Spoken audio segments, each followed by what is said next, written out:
Welcome to JTV News. Thanks for joining us. In the headlines, new employment unit in the Labor Department seeks to link job seekers with employers and create a national skills bank.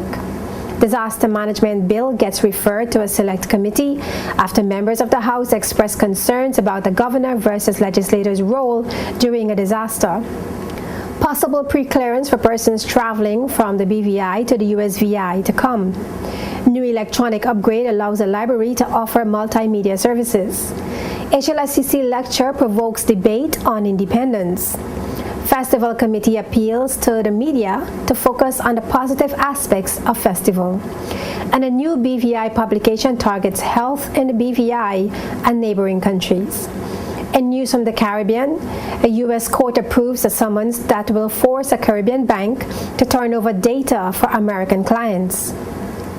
And the region has been put on alert after bird flu killed 20 people in China. I'm Mino Soman, and those details are next.